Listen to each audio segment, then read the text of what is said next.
नमस्कार दर्शकों, भक्ति ज्ञान चैनल में आप सभी का बहुत बहुत स्वागत है। अब मैं आपको अन्न, जल, पादुका और छत्र दान करने की महिमा बताऊंगी। आप वैशाख मास की श्रेष्ठता को ध्यान से सुनिए। सूत जी कहते हैं कि राजा अम्बरीश ने परमेष्ठी ब्रह्मा के पुत्र देवऋषि नारद से पुण्यमयी वैशाख मास का महात्म्य इस प्रकार पूछा। ब्राह्मण, मैंने आपसे सभी महीनों का महात्म्य सुना। उस समय आपने यह कहा था कि सब महीनों में वैशाख मास श्रेष्ठ है। इसलिए यह बताने की कृपा करें कि वैशाख मास क्यों भगवान विष्णु को प्रिय है और उस समय कौन कौन से धर्म भगवान विष्णु के लिए प्रीतिकारक हैं। नारद जी ने कहा, वैशाख मास को ब्रह्मा जी ने सब मासों में उत्तम सिद्ध किया है। वह माता की भांति सब जीवों को सदा अभीष्ट वस्तु प्रदान करने वाला है। धर्म, यज्ञ, क्रिया और तपस्या का सार है। संपूर्ण देवताओं द्वारा पूजित है। जैसे विद्याओं में वेद विद्या, मंत्रों में प्रणव, वृक्षों में कल्प वृक्ष, धेनुओं में कामधेनु, देवताओं में विष्णु, वर्णों में ब्राह्मण, प्रिय वस्तुओं में प्राण, नदियों में गंगा जी, तेजों में सूर्य, अस्त्र शस्त्रों में चक्र, धातुओं में स्वर्ण, वैष्णवों में शिव तथा रत्नों में कौस्तुभ मणि है। उसी प्रकार धर्म के साधनभूत महीनों में वैशाख मास सबसे उत्तम है। संसार में इसके समान भगवान विष्णु को प्रसन्न करने वाला दूसरा कोई मास नहीं है। जो वैशाख मास में सूर्य उदय से पहले स्नान करता है, उससे भगवान विष्णु निरंतर प्रीति करते हैं। पाप तभी तक गर्जते हैं जब तक जीव वैशाख मास में प्रातःकाल जल में स्नान नहीं करता। राजन, वैशाख के महीने में सब तीर्थ आदि देवता बाहर के जल में भी सदैव स्थित रहते हैं। भगवान विष्णु की आज्ञा से मनुष्यों का कल्याण करने के लिए वे सूर्य उदय से लेकर 6 दंड के भीतर तक वहाँ मौजूद रहते हैं। वैशाख के समान कोई मास नहीं है। सत्य युग के समान कोई युग नहीं है। वेद के समान कोई शास्त्र नहीं है और गंगा जी के समान कोई तीर्थ नहीं है। जल के समान दान नहीं है। खेती के समान धन नहीं है और जीवन से बढ़कर कोई लाभ नहीं है। उपवास के समान कोई तप नहीं। दान से बढ़कर कोई सुख नहीं। दया के समान धर्म नहीं। धर्म के समान मित्र नहीं। सत्य के समान यश नहीं। आरोग्य के समान उन्नति नहीं। भगवान विष्णु से बढ़कर कोई रक्षक नहीं और वैशाख मास के समान संसार में कोई पवित्र मास नहीं है। ऐसा विद्वान पुरुषों का मत है। वैशाख श्रेष्ठ मास है और शेषशायी भगवान विष्णु को सदा प्रिय है। सब दानों से जो पुण्य होता है और सब तीर्थों में जो फल होता है, उसी को मनुष्य वैशाख मास में केवल जल दान करके प्राप्त कर लेता है। जो जल दान में असमर्थ है, ऐसे ऐश्वर्य की अभिलाषा रखने वाले पुरुष को उचित है कि वह दूसरे को प्रबोध करे, दूसरे को जल दान का महत्व समझावे। यह सब दानों से बढ़कर हितकारी है। जो मनुष्य वैशाख में सड़क पर यात्रियों के लिए प्याऊ लगाता है वह विष्णु लोक में प्रतिष्ठित होता है। नृपश्रेष्ठ पौंसला या प्याऊ देवताओं, पितरों तथा ऋषियों को अत्यंत प्रीति देने वाला है। जिसने प्याऊ लगाकर रास्ते के थके मांदे मनुष्य को संतुष्ट किया है उसने ब्रह्मा, विष्णु और शिव आदि देवताओं को संतुष्ट कर लिया है। राजन, वैशाख मास में जल की इच्छा रखने वाले को जल, छाया चाहने वाले को छाता और पंखे की इच्छा रखने वाले को पंखा देना चाहिए।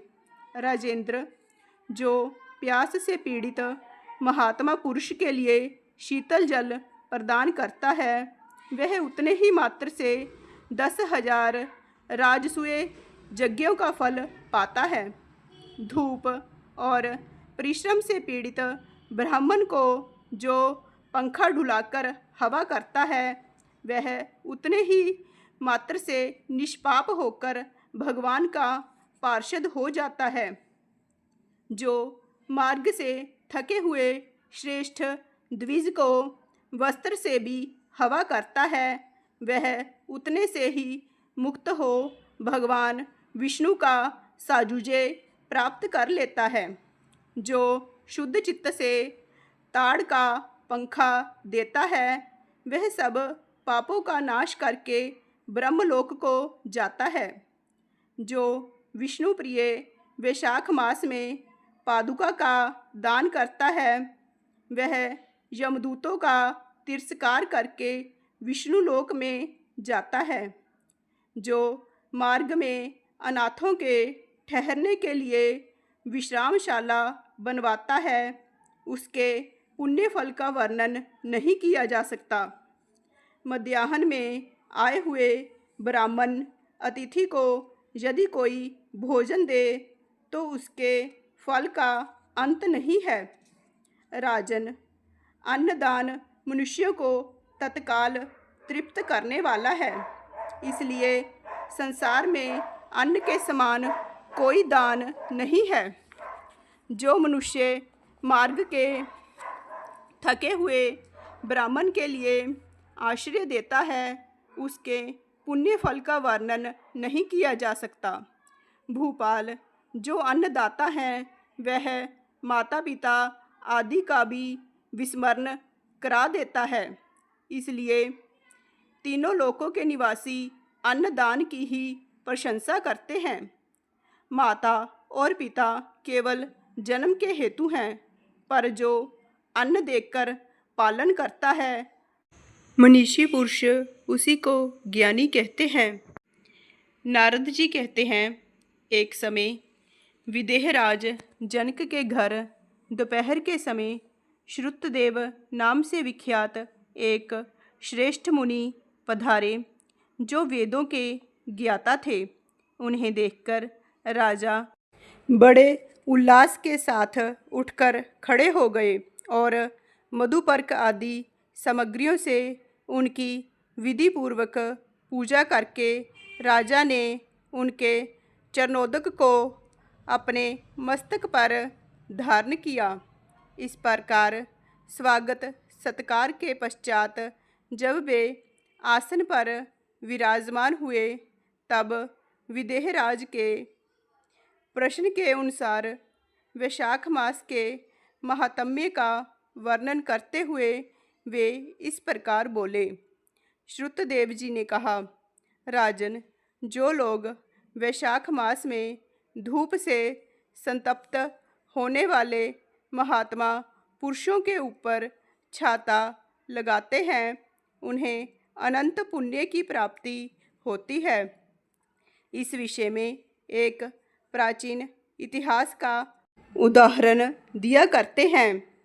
पहले वंग देश में हेमकांत नाम से विख्यात एक राजा हो गए हैं।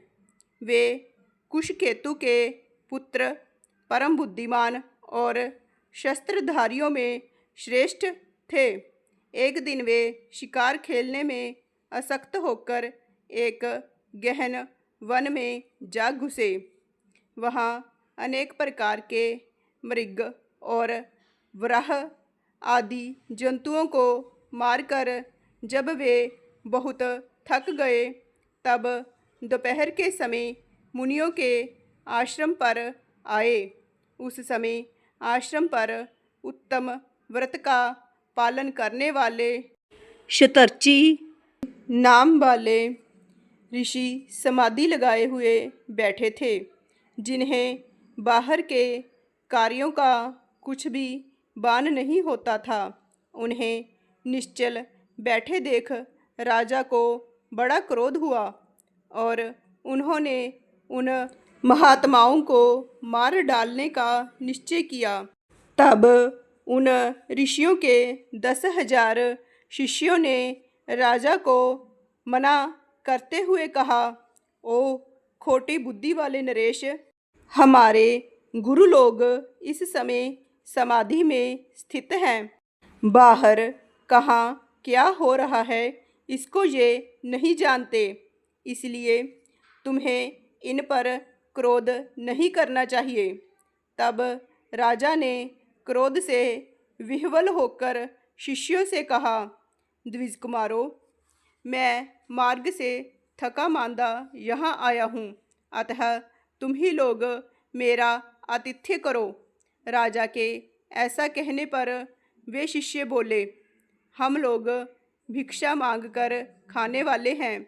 गुरुजनों ने हमें किसी के आतिथ्य के लिए आज्ञा नहीं दी है। हम सर्वथा गुरु के अधीन हैं, अतः तुम्हारा आतिथ्य कैसे कर सकते हैं। शिष्यों का यह कोरा उत्तर पाकर राजा ने उन्हें मारने के लिए धनुष उठाया और इस प्रकार कहा, मैंने हिंसक जीवों और लुटेरों के भय आदि से जिनकी अनेकों बार रक्षा की है, जो मेरे दिए हुए दानों पर ही पलते हैं, वे आज मुझे ही सिखलाने चले हैं। जे मुझे नहीं जानते, जे सभी कृतघ्न और बड़े अभिमानी हैं। इन आतताइयों को मार डालने पर भी मुझे कोई दोष नहीं लगेगा। ऐसा कहकर वे कुपित हो धनुष से बाण छोड़ने लगे। बेचारे शिष्य आश्रम छोड़कर भय से भाग चले। भागने पर भी हेमकांत ने उनका पीछा किया और 300 शिष्यों को मार गिराया। शिष्यों के भाग जाने पर आश्रम पर जो कुछ सामग्री थी, उसे राजा के पाप आत्मा सैनिकों ने लूट लिया। राजा के अनुमोदन से ही उन्होंने वहाँ इच्छा अनुसार भोजन किया। तत्पश्चात दिन बीतते बीतते राजा सेना के साथ अपनी पुरी में आ गए।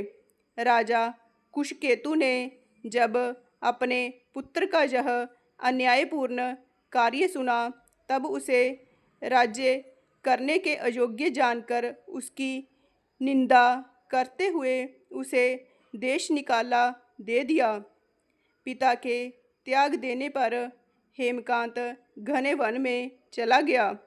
वहाँ उसने बहुत वर्षों तक निवास किया। ब्रह्महत्या उसका सदा पीछा करती रहती थी, इसीलिए वह कहीं भी स्थिरतापूर्वक नहीं रह पाता था। इस प्रकार उस दुष्ट आत्मा के 28 वर्ष व्यतीत हो गए।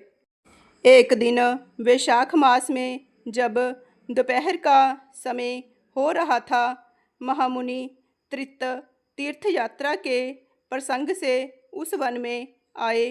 वे धूप से अत्यंत संतप्त और तृषा से बहुत पीड़ित थे, इसलिए किसी वृक्षहीन प्रदेश में मूर्छित होकर गिर पड़े। दैवयोग से हेमकांत उधर आ निकला। उसने मुनि को प्यास से पीड़ित, मूर्छित और थका मांदा देख उन पर बड़ी दया की। उसने पलाश के पत्तों से छत्र बनाकर उनके ऊपर आती हुई धूप का निवारण किया।